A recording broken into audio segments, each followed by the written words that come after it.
আমার চ্যানেলে তোমাদের সকলকে স্বাগত। আজ আমরা ক্লাস 8-এর রায় ও মার্টিন প্রশ্নবিচিত্রা থেকে ইতিহাসের তৃতীয় পর্যায়ক্রমিক মূল্যায়নের তৃতীয় স্কুল সলভ করব।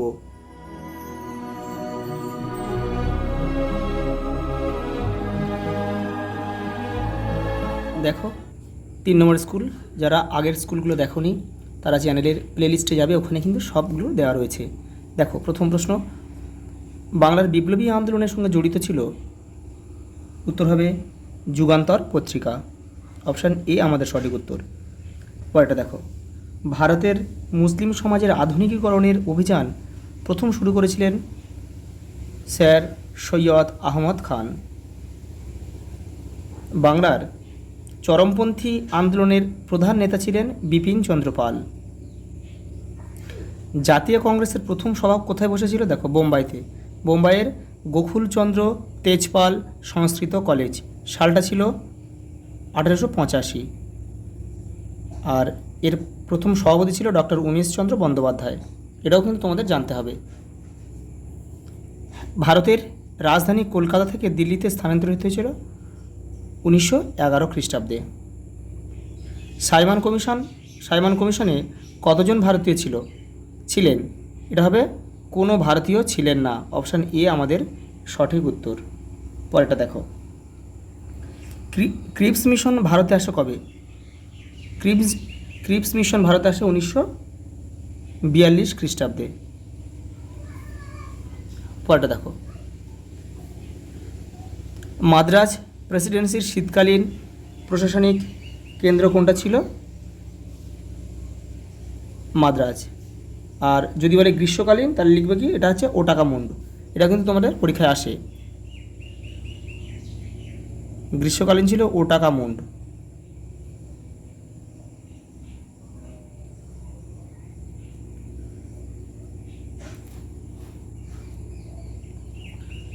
লোকসভায় সভাপতিত্ব করেন কে? দেখো স্পিকার বা অধ্যক্ষ।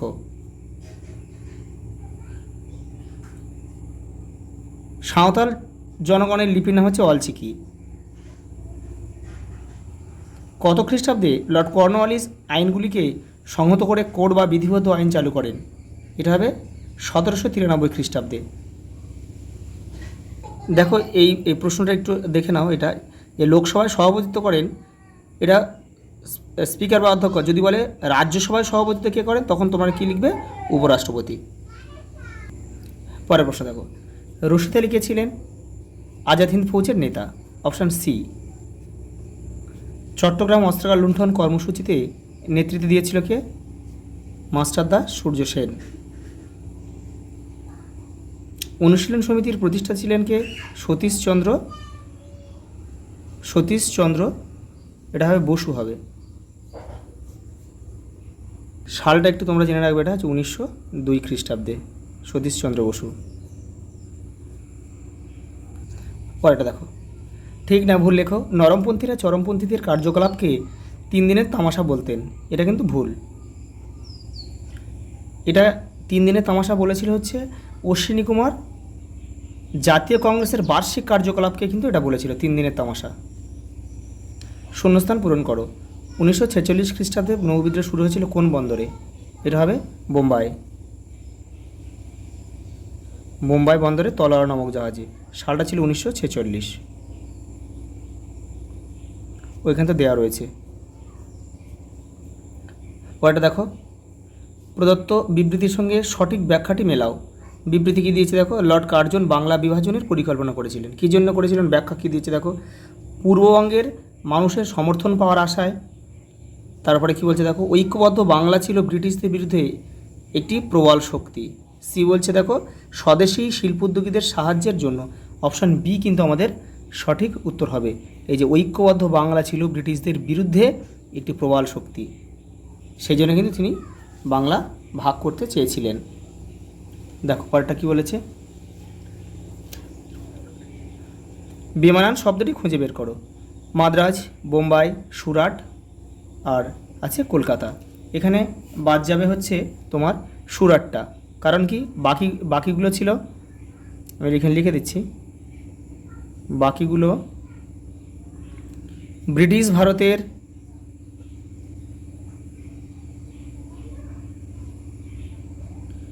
ব্রিটিশ ভারতের প্রধান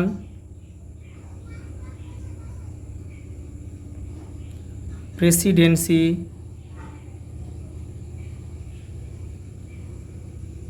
শহর।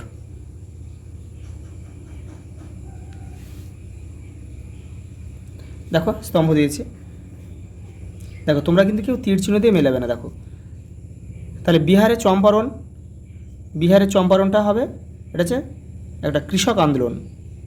তাহলে এটা আমরা কি লিখব, এখানে আমরা এ লিখব। স্বরাজ্য দলকে প্রতিষ্ঠা করেছিল চিত্তরঞ্জন দাস, তাহলে এখানে আমরা বি লিখব। বিনয় বাদল দীনেশ অলিন্দ যুদ্ধের সঙ্গে জড়িত রয়েছে, তাহলে 3। জেমস রেনেল কি করেছিল, সার্ভেয়ার জেনারেল ছিলেন ইনি। আর দেখে পট্টভি সীতারামাই আছে ত্রিপুরী কংগ্রেসের সঙ্গে জড়িত ছিল।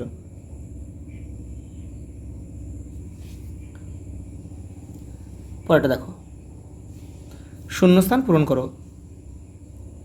কংগ্রেসে মতান্তরের ফলে সুভাষচন্দ্র কোন দল তৈরি করেন? ফরওয়ার্ড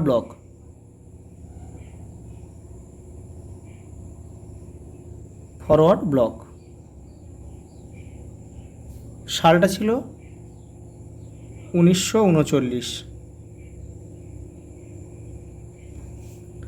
ঠিক না ভুল লেখো। জাতীয় মেলার অপর নাম ছিল হিন্দু মেলা, এটা কিন্তু ঠিক, যেটা কিন্তু পরবর্তীকালে চৈত্র মেলা নামেও পরিচিত হয়। গদর পার্টির প্রতিষ্ঠাতা কি? লালা হরদয়াল।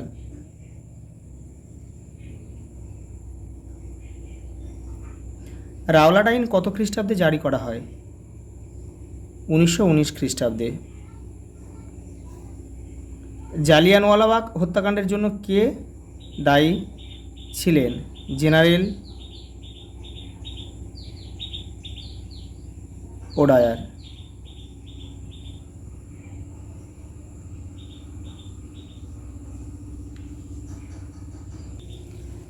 পরের প্রশ্ন দেখো, নরমপন্থীদের আবেদন নিবেদন নীতি বলতে কী বোঝায়? দেখো এটা রায়ট মার্টিন 207 নম্বর পেজে রয়েছে, এখান থেকে এই যে এটা পুরোটা লিখবে। পরেরটা দেখো, নাট্যবিহার নিয়ন্ত্রণ আইন কি? তোমাদের বইয়ের দেখো 99 পেজে রয়েছে, দেখো এই যে এইখান থেকে এটা লিখবে এই পর্যন্ত। পরের প্রশ্ন দেখো, কাকে কেন সীমান্ত গান্ধী বলা হতো? 121 নম্বর পেজে রয়েছে, দেখো খান আব্দুল গাফফার খানকে কিন্তু বলা হতো। কেন বলা হতো? এই যে এখান থেকে এটা পুরোটা লিখবে। পরের প্রশ্ন দেখো, কাকরি ষড়যন্ত্র মামলা কি? তোমাদের বইয়ের 123 নম্বর পেজে দেখো রয়েছে, এই যে এখান থেকে লিখবে, এখান থেকে পুরো এই পর্যন্ত লিখবে, এই ফাঁসি হয় পর্যন্ত। পরের প্রশ্ন দেখো, বোর্ড অফ কন্ট্রোল কেন প্রতিষ্ঠিত হয়? দেখো রায়ট মার্টিনে 78 নম্বর পেজে রয়েছে, দেখো এই যে এটা লিখবে।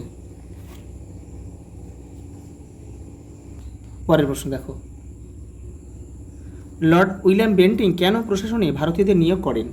এই যে এটা কিন্তু পুরোটা লিখতে হবে, উদারবাদ আর ব্যয় সংকোচ করার জন্য।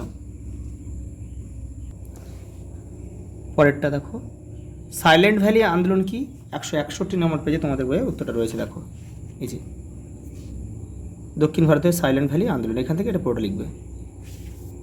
পরের প্রশ্ন দেখো, ভারতের রাষ্ট্রপতি পদে নির্বাচিত হওয়ার যোগ্যতা কি? তোমাদের বইয়ের 149 নম্বর পেজে উত্তরটা রয়েছে, দেখে নাও এই যে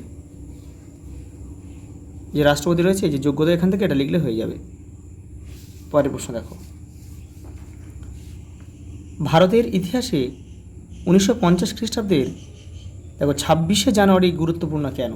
তোমাদের বইয়ের 148 নম্বর পেজে রয়েছে, দেখো এটা কিন্তু পুরোটা তোমাদের লিখতে হবে যে 1950 খ্রিস্টাব্দের 26শে জানুয়ারি থেকে ভারতকে সাধারণতন্ত্র বলে ঘোষণা করে, এখান থেকে পুরোটা লিখবে। পরের প্রশ্ন দেখো, পশ্চিমবঙ্গে পঞ্চায়েত ব্যবস্থার 3টে স্তর কী কী? দেখো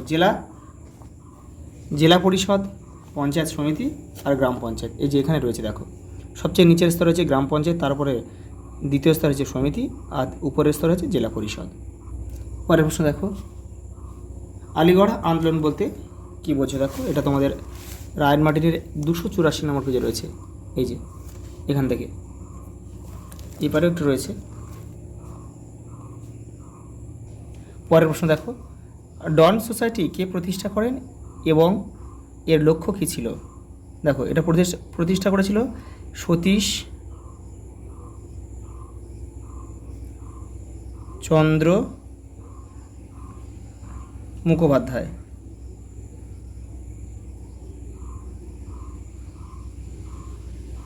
সতীশচন্দ্র মুখোপাধ্যায়।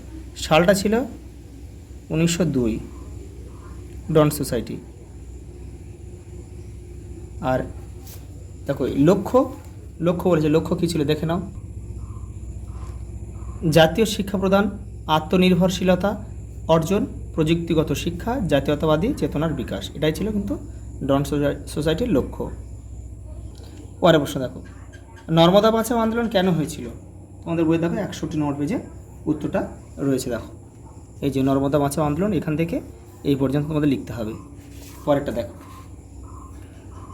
তেলেঙ্গানা কৃষক আন্দোলনের মূল কারণ কি? তোমাদের বইয়ের 159 নম্বর পেজে কিন্তু তেলেঙ্গানা কৃষক আন্দোলনটা রয়েছে। এই যে দেখো, এটা 3 নম্বরে রয়েছে। তোমরা এখান থেকে এটা প্রথমে এটা লিখবে, লিখে লাস্টের প্যারাটা কিন্তু লিখতে হবে। পরের প্রশ্ন দেখো, তেভাগা আন্দোলন কি? দেখো 158 নম্বর পেজে তেভাগা আন্দোলন রয়েছে। এই যে এটা তোমরা এখান থেকে এই পর্যন্ত লিখবে, এটা পড়ে নিয়ে ছোটো করে লিখবে। পরের প্রশ্ন দেখো, টিকা লেখো, পারিবারিক হিংসা রোধ আইন 2005। এই যে এটা কিন্তু তোমাদের পুরোটা লিখতে হবে। পরের প্রশ্ন দেখো, ভারতকে সাধারণতন্ত্র বলা হয় কেন? তোমাদের বইয়ের 149 নম্বর পেজে রয়েছে। দেখো, এই যে সাধারণতন্ত্র বলতে বলছে, এখান থেকে এই পর্যন্ত লিখবে। দেখো, টিকা লেখো মোহাম্মদ ইকবাল 141 নম্বর পেজে রয়েছে। দেখো, এই যে এটা পুরোটা লিখতে হবে। পরের প্রশ্ন দেখো, দ্বিজাতি তত্ত্ব বলতে কি বোঝায়? দেখো, রায়ন মার্টিন 287 নম্বর পেজে কিন্তু রয়েছে, যে এটা পুরোটা লিখবে। পরের প্রশ্ন দেখো, অহিংস অসহযোগ আন্দোলন কি? দেখে নাও। পরেরটা দেখো, গান্ধী আরোইন চুক্তিতে কি কি সিদ্ধান্ত হয়েছিল? দেখো, তোমাদের বইয়ের 122 নম্বর পেজে রয়েছে। এই যে দেখো, এটা কিন্তু পুরোটা লিখতে হবে। ভারত ছাড়ো আন্দোলনে মাতঙ্গিনী হাজরার ভূমিকা কী ছিল? দেখো, রায়ন মার্টিন 257 নম্বর পেজে কিন্তু রয়েছে এটা। এই দেখো, এটা পুরোটা লিখবে।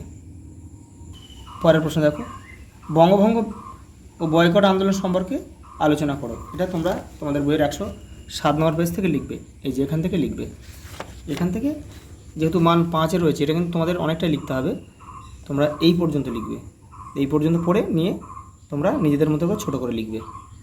পরের প্রশ্ন দেখো, ভারতের স্বাধীনতা সংগ্রামে সুভাষচন্দ্র বসুর অবদান ব্যাখ্যা করো। তোমাদের বইয়ের কিন্তু এটা 126 নম্বর পেজে রয়েছে এটা, কিন্তু এটা অনেকটা বড় রয়েছে। দেখো, অনেকটা রয়েছে, এখান থেকে তোমাদের কিন্তু পড়ে লিখতে হবে। আর রায়ন মার্টিনে একটু গুছিয়ে লেখা রয়েছে, পয়েন্ট করে লিখলে কিন্তু বেশি ভালো হবে। দেখো, অনেকটাই রয়েছে।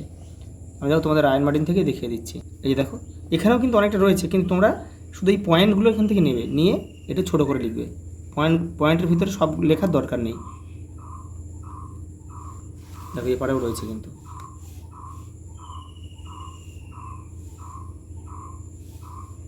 এই পর্যন্ত। স্যার সৈয়দ আহমদ খান কীভাবে মুসলমান সমাজকে আধুনিকীকরণের পথে এগিয়ে নিয়ে গিয়েছিলেন তা বিশ্লেষণ করো। এই যে তোমাদের বই 83 নম্বর পেজে এইটা করবে। দেখো, ওপারেও একটু রয়েছে। এই যে এই পর্যন্ত। দেখো, লাস্ট প্রশ্ন কী দিয়েছে দেখো, 1946 খ্রিস্টাব্দে নৌবিদ্রোহের কারণ ও গুরুত্ব আলোচনা করো। 132 নম্বর পেজে রয়েছে। দেখো, এটা এই টুকরো কথা রয়েছে, এটা পুরোটা লিখবে তোমরা। আচ্ছা, এই পর্যন্ত। দেখা হবে পরের ভিডিওতে।